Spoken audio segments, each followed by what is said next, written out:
తిరుమల శ్రీ వెంకటేశ్వర స్వామి సన్నిధుల్లో 3 రోజుల పాటు జరగనున్న జ్యేష్ఠాభిషేకాలు ఘనంగా ప్రారంభమయ్యాయి. ఈ సందర్భంగా ఆలయంలో సంపంగి ప్రదక్షిణంలో ఉన్న కళ్యాణ మండపంలో ఉదయం సాయంత్రం ప్రత్యేక కార్యక్రమాలు నిర్వహించారు. ఇందులో భాగంగా ఉదయం ఋత్వికులు యాగశాలలో శాంతి హోమం నిర్వహించారు. శతకలశ ప్రతిష్ఠ ఆవాహన, నవకలశ ప్రతిష్ఠ ఆవాహన, కంకణ ప్రతిష్ఠ అనంతరం స్వామి అమ్మవార్లకు ఆర్ఘ్యం పాద్యం ఆచమనీయం చేసి కంకణ ధారణ చేశారు. తిరుమల శ్రీవారి ఆలయంలో ప్రతి ఏటా ఉత్సవమూర్తులకి సమర్పించబడిన స్వర్ణ కవచాలను తీసివేసి ఆ కవచాలను రిపేర్ గావించి ఈ జ్యేష్ఠ మాసంలో జ్యేష్ఠాభిషేకం అనే మహోత్సవ కార్యక్రమాల్లో భాగంగా ఈ యొక్క కార్యక్రమాలు నిర్వహించబడతాయి.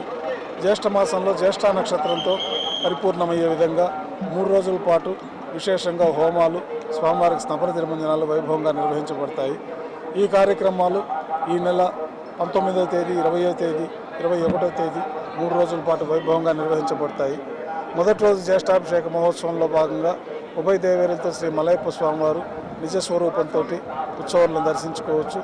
వారు కళ్యాణ మండపానికి వేయించే స్వామివారికి కవచాలు తీసి ఉంటాయి. ఆ కవచాలన్నిటికీ విశేషంగా జప్యాలు, విశేషమైన వాస్తు మొదలైన సేనాదివాస కార్యక్రమాలు పూర్తయిన తర్వాత ఆ కవచాలను స్వామివారికి తిరిగి సమర్పించబడుతుంది.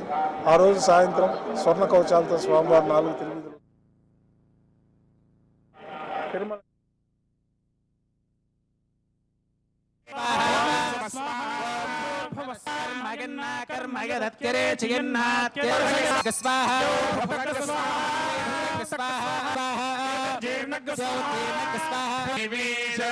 విశ్వమిదం వరిష్యే తపో వరిష్యే బ్రహ్మ